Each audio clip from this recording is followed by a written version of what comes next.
டிஎம்கேல மேலும் இன்னும் ஒரு 10 ஏடிஎம்கே எம்எல்ஏஸ் வந்து ஜாயின் பண்ணுவாங்கன்னு அவர் செங்கோட்டையன் சொல்லியிருக்காரு. தொடர்ந்து ஏடிஎம்கேஸ் வந்து அதை நான் ஏற்றுக்கவே இல்லை. முதல்ல வந்து ஃபர்ஸ்ட் ஆஃப் ஆல் டிவிகே வந்து இன்செக்யூரா இருக்கக்கூடாது. இந்த அரசாங்கம் 5 வருஷம் நடக்கும். இவங்களுக்கு எக்ஸ்ட்ராவா எந்த எம்எல்ஏவும் வேண்டாம். இவங்களுக்கே 106 பேர் இருக்கிறாங்க. அப்புறம் 11-12 பேர் மற்ற கட்சியில இருந்து ஆதரவு கொடுத்துட்டாங்க. இவங்களை தவிர்த்துட்டு யாரும் அரசாங்கம் அமைக்க யாரும் போறதில்லை. இவங்களுக்கு அந்த இன்செக்யூரிட்டியே வேண்டாம். இவங்களை ராஜினாமா செய்ய வச்சு இவங்க கட்சியில வந்து இடைத்தேர்தலை வச்சு இவங்க கட்சியில சேர்க்கிறத நான் வன்மையாக எதிர்க்கிறேன். அதை செய்யவே கூடாது. அது என்னை பொறுத்த வரைக்கும் அது வந்து அந்த தொகுதி மக்களுக்கு நடக்கும் அநீதியாக தான் பார்க்கிறேன். இதை வந்து நான் ஏத்துக்கவே இல்லை. இது அவங்களுக்கு தேவையும் இல்லை. இந்த இன்செக்யூரிட்டி அவங்களுக்கு தேவையும் இல்லை. அவங்க ஒரு கட்சியிலிருந்து ராஜினாமா, இப்ப தேர்தல் நடந்து 3 மாசத்துக்குள்ள ஒரு சட்டமன்ற உறுப்பினர் ராஜினாமா பண்ணிட்டு அது இன்னொரு கட்சிக்குள்ள போய் நின்று இடைத்தேர்தலை சந்திக்கிறத நான் ஏத்துக்கவே இல்லை. அதை வந்து நான் வன்மையாக எனக்கு பொறுத்தவரைக்கும் நிராகரிக்கிறேன்.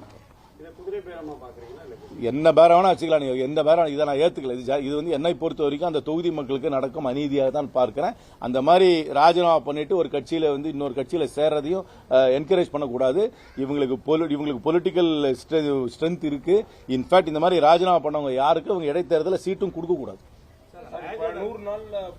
100 நாள் தான் ஆயிருக்கு ஆட்சி அமைச்சு. நீங்களும் அவங்களோட கூட்டணி போய் இப்ப இந்த 100 நாட்கள்ல பல முரண்பாடுகள் ஏற்பட்டுக்கிட்டே இருக்கு. இது 5 வருஷம் கேரி ஆகும்னு நினைக்கிறீங்க? 5 வருஷம் கவர்மெண்ட் ஸ்மூத்தா நடக்கும். 5 வருஷம் இவங்களுக்கு 106 சீட் இருக்கு.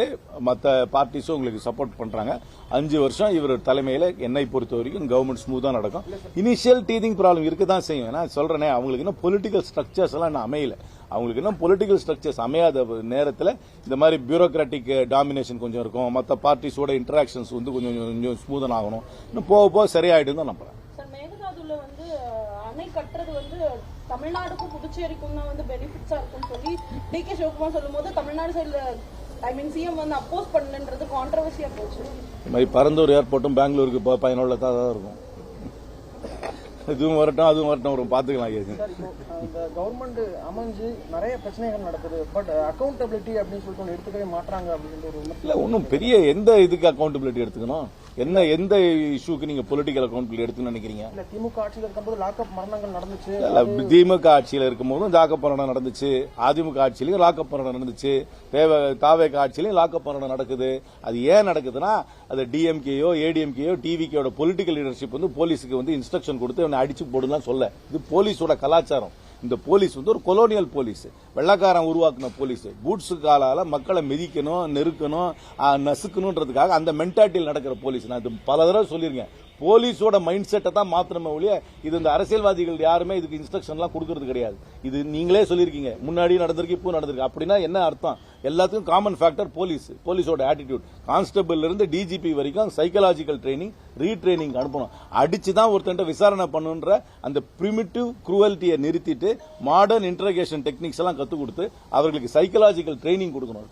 கான்ஸ்டபிள் இருந்து டிஜிபி வரைக்கும். இது வந்து எந்த ஒரு அரசியல் கட்சி மீது இந்த பழியை சுமத்துறதை நான் ஏத்துக்க மாட்டேன். இது ஒரு cultural problem of the police because it has a colonial mentality. பிறந்த குழந்தைகளுக்கு 1 கிராம் தங்க மோதிர திட்டம், தாய்மாமன் திட்டத்துக்கு வந்து ஜோயாலிகாஸ் வந்து டெண்டர் பண்ணிருக்காங்க. 1 கிராம் தான் வேஸ்டேஜ்ன்றது சாத்தியப்படும். தெரியல, அதை நான் படிக்கணும். நான் பார்த்தேன். எனக்கே ஒரு விசித்திரமா இருக்கு. அதை கொஞ்சம் டீட்டெயிலா ஸ்டடி பண்ணிட்டு சொல்றேன். ஆனா என்னை பொறுத்த வரைக்கும் டைரக்ட் கேஷ் டிரான்ஸ்பரை தவிர வேற எந்த ஸ்கீமும் நடத்த வேண்டாம்.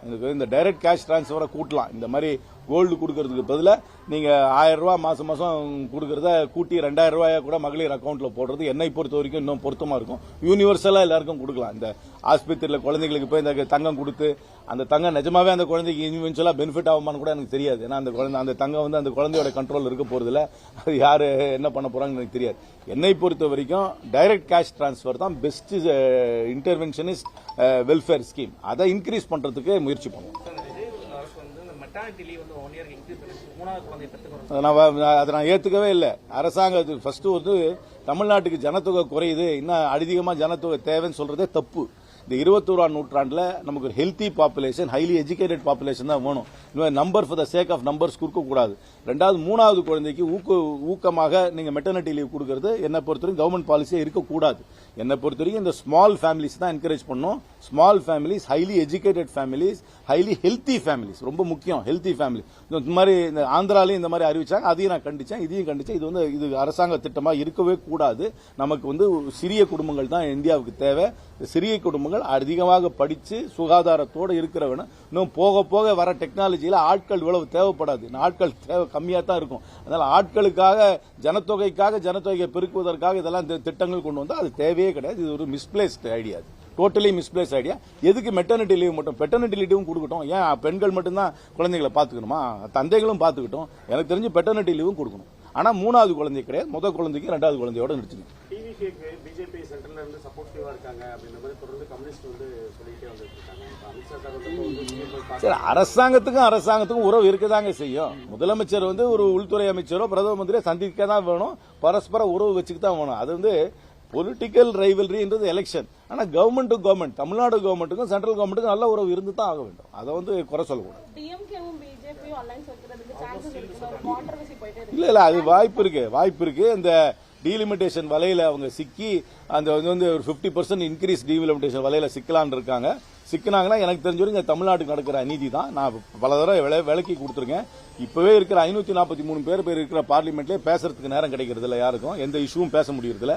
850 பேர் பார்லிமெண்ட் வந்துச்சுன்னா எந்த இஷ்யூவும் ரேஸ் பண்ண முடியாது. அது ஒரு இன்எஃபெக்டிவ் பார்லிமெண்ட் ஆயிடும். சும்மா ஜனத்தை உறுப்பினர்கள் எண்ணிக்கையை கூட்டுறதுனாலே ஜனநாயகம் வளருதுன்றது அர்த்தம் கிடையாது. ஜனநாயகம்னா அங்க வந்து விவாதம் பண்றதுதான், ஆக்கப்பூர்வம் விவாதம் பண்ற அமைப்பாக பாராளுமன்றம் இருக்காது. 2வது 50% நீங்க யூனிஃபார்மா எல்லா ஸ்டேட்டுக்கும் கூட்டினீங்கன்னா, இப்ப நான் சொல்றேன் தமிழ்நாட்டுக்கும் உத்தரப்பிரதேசத்துக்கும், தமிழ்நாடும் பாண்டிச்சேரியும் சேர்த்து 40 சீட்டு, உத்தரப்பிரதேசம் 80 சீட்டு, நமக்கும் அவங்களுக்கு இருக்கிற வித்தியாசம் 40. ஆனா 50% யூனிஃபார்மா இன்க்ரீஸ் பண்ணீங்கன்னா நமக்கும் அவங்களுக்கு வித்தியாசம் 60 ஆயிடும். அதுக்கப்புறம் வந்து ஒரு சிம்பிள் மெஜாரிட்டி தான் மோஸ்ட் இதுக்கு வரும்.